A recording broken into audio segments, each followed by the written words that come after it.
Arizona Senator John McCain, regarded by many as a potential Republican presidential candidate, is very concerned about the integrity of national borders.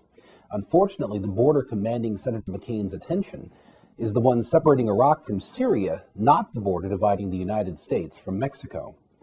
In a June 19th interview on NBC's Meet the Press program, Senator McCain spoke at length about the need to close Syria's border in order to prevent terrorists from infiltrating Iraq. Quote, "If Syria will not enforce its borders, the United States may not be required to respect Syria's borders." Close quote.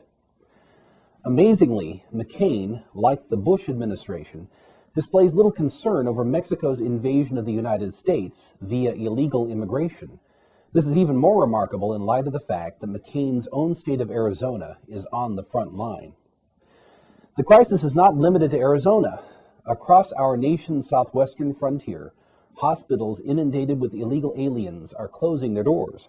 1 out of every 4 homicides in Colorado are committed by illegal immigrants who flee to Mexico. In Los Angeles, 95% of outstanding homicide warrants are for illegal aliens. Illegal Mexican immigrants fill the ranks of ultra-violent street gangs. Over the past 5 years, a war between 2 Mexican narcotics syndicates, the Juarez Cartel and the Gulf Cartel, has torn apart the Mexican border town of Nuevo Laredo. The violence has slopped over the border to Laredo, Texas, which has been plagued with kidnappings and assassinations in broad daylight perpetrated by agents of the Mexican drug cartels. Much of the current wave of border violence has been traced to Los Zetas, a paramilitary drug gang attached to the Gulf Cartel. Originating in a Mexican Special Forces unit initially deployed to fight the Gulf Cartel, the Zetas were created by military officers trained by the U.S. Army. Whichever Mexican narco-terrorist syndicate controls Nuevo Laredo will command a critical drug corridor connected to Interstate 35, a key highway running from the Rio Grande to Lake Superior. It is no exaggeration to say that our largely unprotected border with Mexico represents an acute terrorist threat. Indeed, by some sober estimates, more Americans are killed each year at the hands of illegal Mexican immigrants than have been killed in action in Iraq. The Mexican government has actively abetted this crime wave, or, more accurately, this terrorist onslaught, in 3 ways. First, by encouraging its unemployed citizens to violate our border with impunity. Last year, the Mexican government distributed an official document entitled Guide for the Undocumented Migrant, which provided detailed advice to those preparing to violate our immigration laws. Through agencies like the Beta Group, the Mexican government also provides direct material aid to those planning to cross the border illegally. Secondly, Mexico adamantly refuses to extradite fugitives accused of committing murder in this country, in direct violation of a 1978 treaty with the U.S. As a result, many accused murderers from Mexico have fled across the border, confident that the Mexican government will not cooperate with U.S. efforts to find them and bring them here to face justice.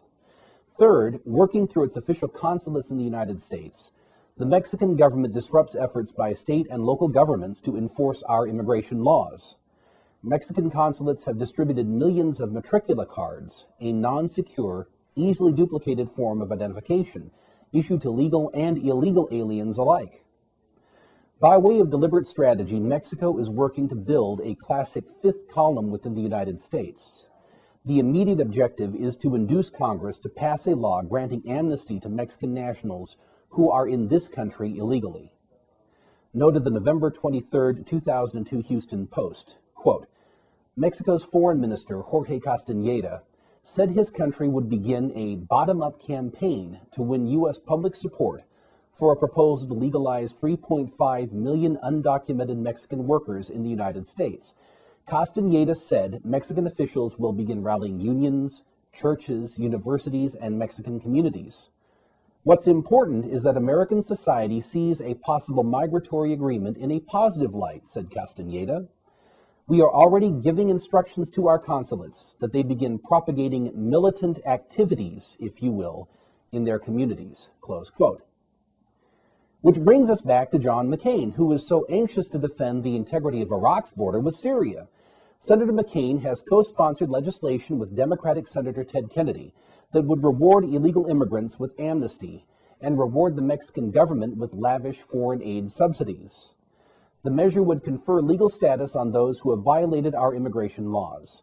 It would also provide new incentives for illegal immigration by permitting parents of anchor babies, children born on this side of the border who are presumed to be U.S. citizens, to apply for green cards in the name of family unity. The McCain-Kennedy measure would open the floodgates to cheap labor, thereby depressing wage rates. It would also transfer wealth from U.S. taxpayers to the Mexican government by subsidizing Mexico's industrial sector and healthcare program, thereby rewarding that regime for its campaign to subvert our laws. Most outrageous of all is the provision calling for the creation of a North American security perimeter, which would effectively abolish the borders of the U.S., Canada, and Mexico. This would certainly solve the problem of illegal immigration from Mexico by eliminating the border outright. The McCain-Kennedy bill builds upon an amnesty proposal presented in January 2004 by President George W. Bush. It is also a critical element of an ongoing campaign being waged through the Bush administration to consolidate the Western Hemisphere into a European Union-style socialist megastate. The first installment of that plan was the North American Free Trade Agreement, or NAFTA.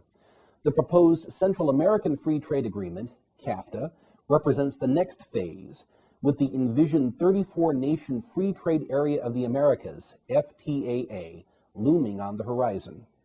If we are to remain independent, we must regain control of our borders.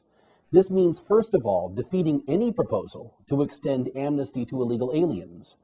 We must also ensure that Congress does not pass CAFTA, the FTAA, or any similar proposal to create a regional political and economic bloc in the Western Hemisphere.